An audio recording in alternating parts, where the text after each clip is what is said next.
Yeah, so we're dropping in another pair of Berkshire gilts. These will be 26 litters. 26-1 is the one Eric's got on a stick. 26-5 is the other gilt in here. Pedigree, Secret Stash, Kicking Rocks, whatever it takes. As we said earlier, the Kicking Rocks sow has been around since she would have been shown in 2020 by my middle daughter. And then obviously the whatever it takes sow would be our foundation sow. 26-1, super wild about her look. I think in terms of Berkshire females and what we've offered, I do think these two will rival any of them that we've offered. Just phenotypically wise, and I'd say sow wise, you won't go wrong either here. This sow's done an incredible job. But 26-1's the one Eric's gonna stick. 26-4 or 5, I'm sorry, would be the one with the white tip on her ear.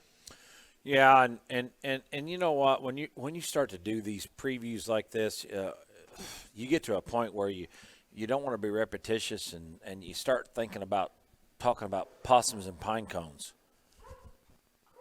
Jared's laughing at me. But this 26-1 right here, that one right there takes things to the next level. Yeah. I mean, we can talk about a lot of good things, and I'm not telling you she's the best one that of this litter, because that wouldn't be politically correct. But that one right there, 26-1, is one that I personally think takes things to the next level. That one's pretty good. Yeah, that one for her extension and look and just Yeah. presence is incredible. She's got a killer head about her. I love her head. Hip, hind leg. It's just high-quality Berkshire female. He's a little lost for words, because when I asked him here, when them first two come in here, are the next two coming in better? And he kind of looked at me like it's not a better thing. It's a fact of one being excel the fact of better. And that one right there excels that fact. So those of you that are serious about Berkshires, there is zero doubt that a guy needs to pay attention to that gilt right there. And that ain't taken away from any of them, because they are all very, very good. That one just excels in unbelievably. That thing is way good. But the rest of them are burly. And when you talk about, was that -5 is what it is? -5. That -5, she is a combination gilt of the last two we just had in here. And I thought they were very, very good. Center cage body, her foot, her bone. I like that one already. All really, really good. Tail root.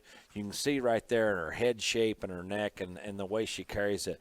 There's one thing that sometimes people talk about a Berkshire looking like a Berkshire. I take that just a little bit negative, because sometimes a Berkshire has this. When I think of a Berkshire, I think of a big jowl, a shorter face, and that one right there, her skull shape, her jowl, and everything that fit together. This whole litter's been that way. Yeah. Is that fair? Yeah, and like I said, we don't have a ton of Berkshires running around. I do feel like the ones we've got them in a good spot. I like where we're at with them, is what I'm trying to say, I guess. And yeah. Quality-wise, I mean, there's a lot of people that have been hitting us up about Berkshire gilts. I'd say if you're hunting one and you want one to put in a program or to show one, I would say this would be a very good opportunity on this pair to get an elite one. Hey, let's face facts. You guys are no stranger to the Berkshire gilt operation. Right. Let's look at OYE. How many high tolerance have you sold in OYE? Few. Yeah, a few. He's being modest. Good pair of gilts. Good quartet of gilts out of this litter right here. Bid with confidence, and I don't think I always say you're not going to show against them all. Unless you go to a major national show and they all show up. So I'm going to tell you here, flip a coin, buy their Berkshire gilt that you like, or buy their Berkshire gilt that is the cheapest, because I will promise you will not go wrong on this quartet of gilts.